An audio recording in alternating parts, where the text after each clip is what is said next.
පස්සේ ගෙවත්ත බලන්න මේක මම කරගෙන යන්නේ කාබනිකව කාබනිකව කියන් 100% මේකම කාබනිකව කරගෙන යන්න ම රසායනික බෝඩ භාවිතා කරන්න මේ පාත්තිය මම හැදුවේ කංකුම් ඉන්දන්න එක පැත්ත කංකුම් ඉන්දල අනිත් පැත්ත මම වම්බොටු පැල කිහිපයක් ඉන්දර තියෙන්නේ තව දඩු කිහිපයක් මට හම්බුණ ඒටිකක්ද මේක ඉඳ ගණ්ඩුවන්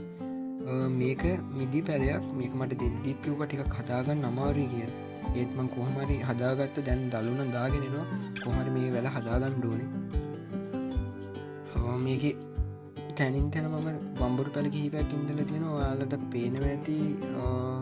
දැම්මම ඉත්තුරු අංකුන්දට ටික මේ ඉඳගන්න මේ පස්තිකම පෙටල ගත්තක් ගොම ටිකකුයි ඩොනමයිට් ටිකකුයි දහලා පේ පස් හොඳට පෙටලගෙන තමයි දැම්ම මේ කංකුන්දට ඉන්දන්න යන්නේ වාල බලන ඇති ඩොනමයිට කියන්න රසායන පොල නෑ ඇත්තරම ඩොනමයිට් කියන රසායනි පෝරන්නෙමේ මේ පොළොවෙන්ම ගන්න ගල් ජාතියක් කුඩු කරලා තමයි මේ පෝර හදන්න දැම්ම මේ කලින් ඉන්ද ගත්තා කංකුන් දඩු ඒටිකට මේ හොඳට හැදීගෙනෙනවා ඔය අතර ඔය මුකුණන්ද දඩු කිහිපයකුත් තියෙනවා ඇත්තට මිතින් ගෙදර කෑමට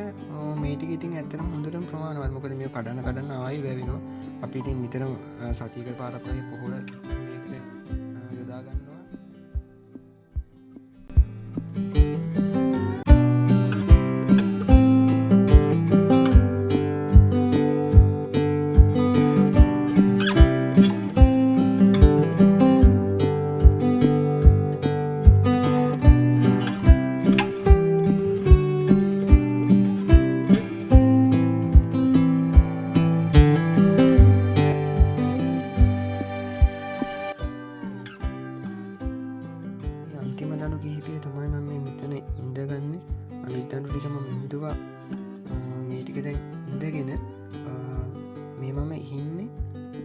ගොම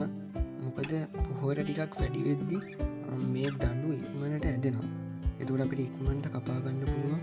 මොක ඊට පස්ස මේ ටික පොහොර ටික දාලා වතුර ටිකක් දැම්මටස මොකද මේ කංකුම් වලට වතුර ටිකක් වැඩිපුර ඕනි තෙතමන ගතිය වැඩි පුරෝමනේ ඒවගේම පොහොර ටිකක් වැඩිවෙද්දි මේම හොඳට ඇදෙන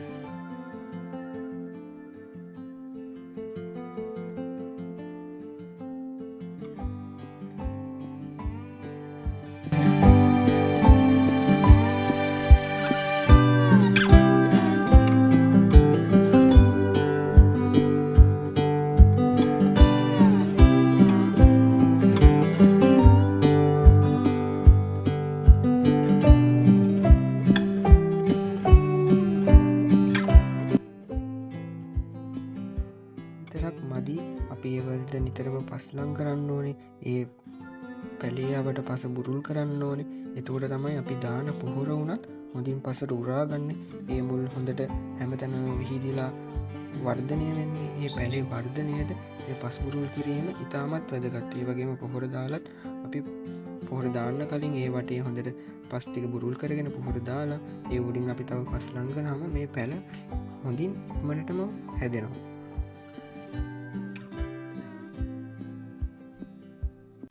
ඒක අයිනෙන් මම ලිස්ටනු කිහිපයක් ගහල තියෙනවා පේන ඇතින්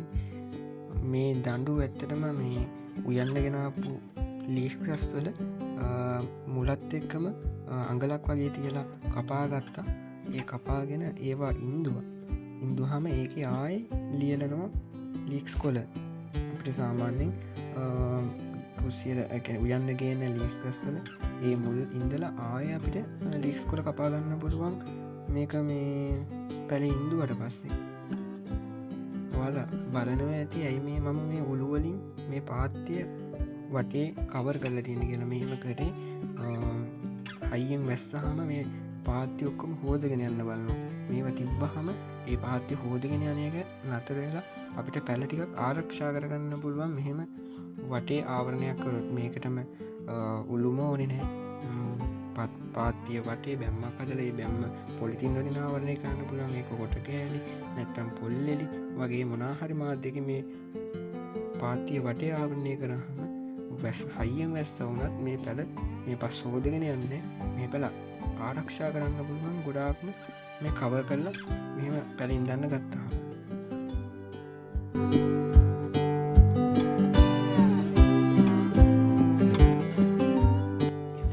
ගෙවතුකාව පිළිබඳව තවත්